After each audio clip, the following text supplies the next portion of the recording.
નમસ્કાર.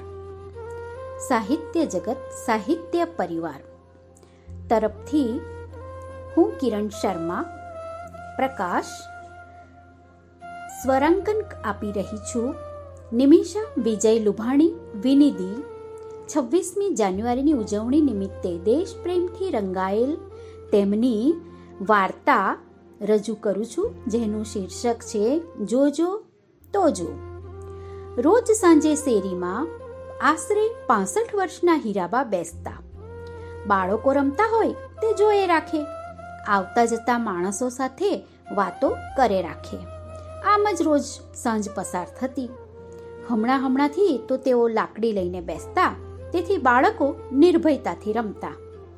રોજની લાકડીથી ટેવાયેલા જોજોએ અચાનક જ બાળકો પર હુમલો કર્યો. હીરાબા સાવધ હતા, છતાં એક બાળકના પગમાં જોજોએ બચકું ભરી જ લીધું. દેકારો થતા શેરીના સૌ ઘરમાંથી બહાર નીકળ્યા. સૂડીનો ઘા સોયથી ગયો એમ બધાએ સમજીને હાશકારો અનુભવ્યો. જોજોના માલિક તોજો સાથે હીરાબા રીતસર લડી જ પડ્યા. એ માજી, છાના માના ઘરમાં બેઠા રહો, નહીતર તમારા પર જ જોજોને છૂટો મૂકીશ. અત્યારે તેનો ફરવાનો સમય છે. બહુ બીક લાગતી હોય તો બાળકોને ઘરમાં રમાડો. બાકી મારો જોજો તો સિંહની જેમ જ ફરશે જ. તેના રસ્તામાં કોઈ આવશે તો એ તેને કરડશે પણ ખરો. તોજોએ તોછડાઈથી વાત કરી. સૌને હતપ્રદ ઊભેલા રાખીને બેફિકરાઈથી તે પોતાના વહાલા જોજો સાથે નીકળી ગયો. આ ઉંમરે બાને લડતા જોઈને તે વિસ્તારના યુવાનોએ ભેગા મળીને એક યુક્તિ કરી. કોર્પોરેશનમાં જઈને કૂતરા પકડવાવાળા ખાતામાં જઈને વાત કરી.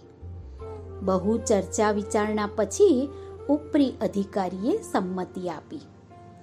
જોજો તોજોના ફરવા નીકળવાના સમયે સૌ બાજ નજરે ચાતક પક્ષીની જેમ તૈયાર હતા. બંનેની સમજમાં કંઈ આવે તે પહેલા જોજો પકડાઈ ગયો. તોજોએ ખૂબ દેકારા કર્યા, પરંતુ અધિકારીની સહી સાથેનો પત્ર વાંચીને તેણે ચૂપ થવું પડ્યું. તેના ઘરે જગ્યા હતી, ત્યાં જોજોને બાંધીને રાખવામાં આવ્યો. સૌ યુવાનો તેને રોજ તાલીમ આપતા. મૂંગું પ્રાણી 15 જ દિવસમાં આક્રમકમાંથી પ્રેમાળ બની ગયું. 16મા દિવસે જોજોએ બાળકોની સાથે રમીને ખૂબ મજા કરી. તોજો આશ્ચર્યથી જોઈ રહ્યો. જો બેટા, એક સારા નાગરિક તરીકે બીજાનું ધ્યાન રાખવાની, સૌની સાથે હળી મળીને રહેવાનું તારું કર્તવ્ય છે. તારા ગુસ્સાનો, અહમનો ત્યાગ કર.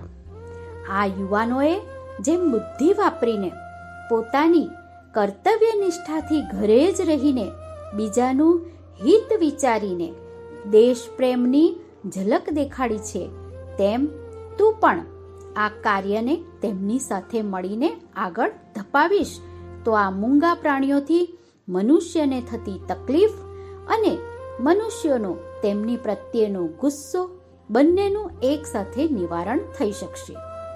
પોતાની ભૂલ સમજાતા તોજો પૂરેપૂરા સમર્પણ ભાવથી સેવા યજ્ઞમાં જોડાઈ ગયો. રચનાકાર નિમિષા વિજય લુભાણી વિનિધિ. અસ્તુ.